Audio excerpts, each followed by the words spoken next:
बयनिसिमबो गोजोननाय जासिहरनाय थाबाय। दिनै आङो दंफैयो चिरां जिल्ला आमथेखा पुर्णिमा फोथाराव। दा बेयाव मानो दंफैयो होनना बुङोब्ला 1 नं क'क्राझार लकसभा बिसायख'थिखौ लोब्बा लाखिनानै बेबायदिनो फोसावदिं मेल जागासिनो दङ। ओमफ्राय दा बेयावहाय गाबोन सोर सफैगोन आङो बेखौहाय नोंथांमोनहा भिडिअनि गेजेरजोंहाय देखायनो थांगासिनो दङ। दा बेनिखायनो जायफ्रा भिडिअखौ नायनो इन्टारेस्टेड मोनो बिथांमोना नायनो हागोन। दायो आंजों लोगोसे दं निसिमा इउथ ब्लकनि मानगोनां आफादगिरि सार। दा आङो बिथांनिफ्राय मिथिनो लागोन जे गाबोननि जानो गोनां प्रग्राम, बे प्रग्रामा माबायदि जालांगोन आरो बे प्रग्रामाव सोर आलासिफ्रा नुजाफैगोन बेखौ रायजो राजानिसिम गुवारै मिथिहोनो थाखाय सारनिसिम खावलायनाय थाबाय। सिगाङाव आं जोंनि फंबाय एसके ब्लकखौहाय हामबाय होग्रोयो। गाबोननि जानो गोनां जितु 2 थारिख मे 12टा टाइमाव बे मेला जाफुंगोन। बेनि गेजेरावनो जोंनि बिटिआरनि चिफ मानगोनां प्रमद बर' सारा नुजाफैगोन। बेजों लोगोसे गुबुन गुबुन बिबानाव थानाय इएम एमसिएलएफ्रा बिथांमोना फैगोन। बेनिखायनो गासैबो जोंनि निस्मा हालामनि रायजो राजा मानगोनां बिथांमोनखौ आं खावलायो जाहाथे बिथांमोना बाहागो लाफैयो। मानो होनोब्ला जोंनाव बहुद माने गोनांथार बाथ्राफोरखौ मिथिनो मोनगोन। जेराव चिफ सारानो फैखायोब्ला माने डेभेलपमेन्टनि खेथ्रआव जों मिथिनो मोनगोन, फरायनायनि खेथ्रआव जों मिथिनो मोनगोन, गुबुन गुबुन बिथिङाव डेभेलपमेन्टनि थाखायहाय जों मिथिनो मोनगोन। बेनिखायनो आं खावलायनाय थायो माने बिथांमोना जेन माने मिस खालामाजासे बे मिटिङावहाय बाहागो लानो हायो। जों दा थासारिखौ नायनानै बा जोंनि रायजो राजाफ्रा जोंखौहाय एनडिए सरकारखौ हेल्प होनो थाखाय रेडि जानानै दङ आरो जोङो खाथाङै देरहागोन, 100% देरहागोन।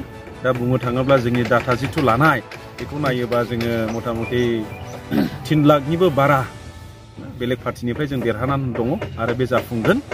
देरहानाया जों एकदम रोखा बुंनो हायो। मानो होनोब्ला जों गामि गामि बा बुथ सिस्टेमाव जों हाबजोब्बाय। जोंल' नङा, गुबुन ब्लकआवबो हाबजोब्बाय। जों बे रिपर्टखौ कालेक्ट खालामजोब्बाय आरो दासिमबो जयनिं हाबाफारिया जों लागासिनो दं आरो जालांबाय थागोन। आरो माने देरहानायखौ बे परिस्थितिखौ नायनानै जों बुंनो हायो दे जों क'क्राझार लक सभा बिथां जयन्त बसुमतारिया दा सिटिं एमएलए बिथाङा एमपि सिटखौ लानो थांगासिनो दं। दा गोजोननाय थाबाय सारनिसिम बेखिनिखौ रायजो राजानिसिम गुवारै मेसेज हरनायनि थाखाय। स' थेंक इउ सार।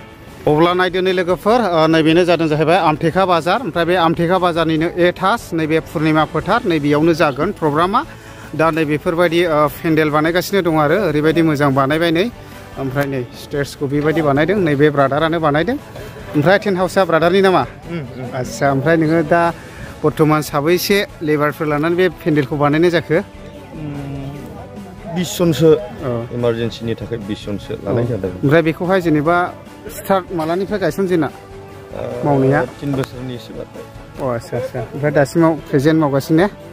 आदसा, दा नै बेबायदि मावगासिनो दङ। मानो होनब्ला टेन्ट हाउसआ बे ब्रादारनि। नै ओरैबायदि 20 जनसो लेबार लानानै बेखौ ओरैबायदि स्पिड खामानि मावदों आरो बियो। दा नै जायफ्रा सिबदों बेफोरबायदि सिबगासिनो दङ, क्लिन खालामगासिनो दं आरो जायगाफोरखौ। दा बेयावहाय माखासे पारफेक्टफोरबो बनाय जागोन। दा बेबायदि आरोखि। ओमफ्राय बेजों लोगोसे नै बैयावहाय हेलिकप्टार बाग्लायफैगोन।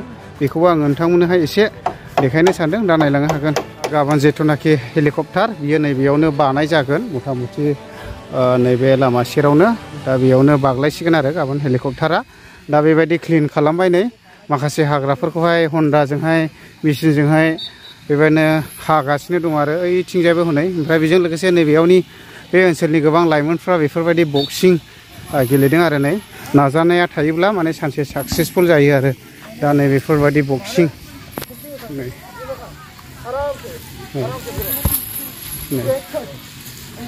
दा सोलोंगासिनो दं आरो।